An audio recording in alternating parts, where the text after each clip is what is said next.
Before we go any further, let me ask you a real question. Is God calling you to start a business? If that question has been following you, tugging at you, or waking you up at night, you're not imagining it. Some pulls come from pressure, but this one comes from purpose. My name is Kathy McReynolds, founder of Bible Business Academy.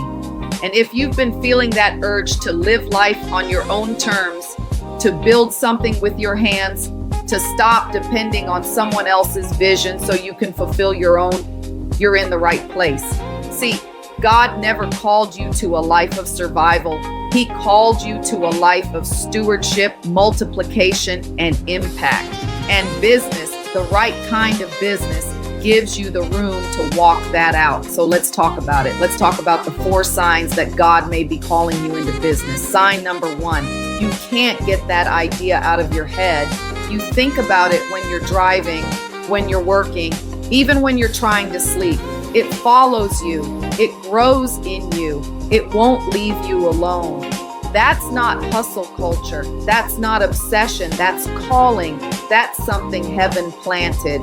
Sign number 2, passion, real passion, the kind you could talk about all day without getting tired, the kind of work you do even if no one paid you. And here's the truth. Passion is one of God's loudest clues. It's his fingerprint on your assignment. If those first 2 signs hit your spirit, stay with me. The next 2 will either confirm what you've been sensing or make it unmistakably clear. Because when God is calling higher, he doesn't whisper. He aligns everything around you. Keep watching. Your confirmation might be in the next breath. If the first 2 signs stirred something in you, these next 2 might confirm what God has been trying to show you. Let's go deeper into these truths and recognize divine guidance in your life. Sign number 3, people consistently tell you how good you are at something, complimenting your gift. They ask for your help and trust your insight, yet you treat it like it's just something you do. Listen, greatness feels normal when God put it in you. It's so innate, you barely notice its brilliance. We underestimate what comes naturally. What you call ordinary, God calls assignment, and the world calls value. If people keep coming to you for the same thing, that's not coincidence. That's powerful, undeniable confirmation. Now here's the part most people don't like to admit. If you're not collecting checks, you don't have a business. You've got a hobby. And there's nothing wrong with a hobby, unless God called you to more and you're still playing small. Let's move to the next one. Sign number 4, the timing feels right, even if everything around you looks wrong. Your spirit keeps saying now, not next year, not when things calm down, now. And here's why. When God stirs your spirit, he's already prepared the next step. You just haven't stepped into it yet. Proverbs 16:3 tells us, commit your work to the Lord and your thoughts will be established. When you commit, he establishes. When you step, he aligns. When you obey, he multiplies. Maybe everything in your life has been shifting. Your job, your relationships, your desires, your frustrations. Understand this. These changes are not meant to break you, but to strategically position you for your next season of purpose. Remember this truth. Your divine calling will disrupt you before it launches you into your destined impact. So if these signs are hitting you like truth you've been avoiding, know this with certainty.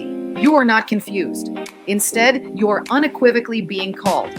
This is the moment to embrace your divine assignment. Stay with me, because in the next segment, I'll reveal exactly what practical steps you can take with that calling. My goal is to empower you to stop circling the idea and confidently start building the assignment God has entrusted to you. If you're still here, it's because something inside you is rising, something you've pushed down, ignored, or delayed, but it's been waiting for this moment. This is where calling becomes clarity, and clarity becomes action. We've talked about the signs. Now let's talk about your next step. Here's the truth. God never gives you a vision without giving you a strategy. He doesn't hand out dreams to tease you. He gives them to trust you. But trust requires action. You can't pray for multiplication and keep living like survival.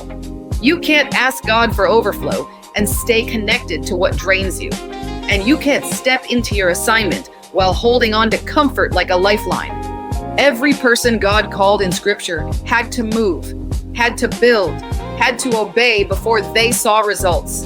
Noah built before the rain. Abraham walked before he knew the destination. Nehemiah rebuilt with enemies standing 10 feet away. That's what activation looks like. So let me ask you, what if this tug you're feeling is not optional? What if God has been preparing you for years, and this is the season where everything finally aligns? Business is not about money first. It's about stewardship. It's about multiplying what He placed in your hands so you can impact people He assigned to your voice. And here's the good news. You don't have to figure this out alone. You don't have to guess your way through it. You just need someone who knows the path and respects your faith as much as your future. That's why I created the AI Marketplace Workshop, to show you step by step how to take what God placed in you and build it into something real, profitable, and aligned. So here's your moment. If you've been waiting for a sign, this is it. If you've been looking for confirmation, this is it. If you've been praying for direction, this is it. Your spirit already knows. Now your steps have to follow. Click the link, register for the Marketplace Workshop. And let's turn calling into action and action into impact. I'm Kathy McReynolds, and I'll see you inside, ready to build, ready to grow, and ready to walk in what God placed in you.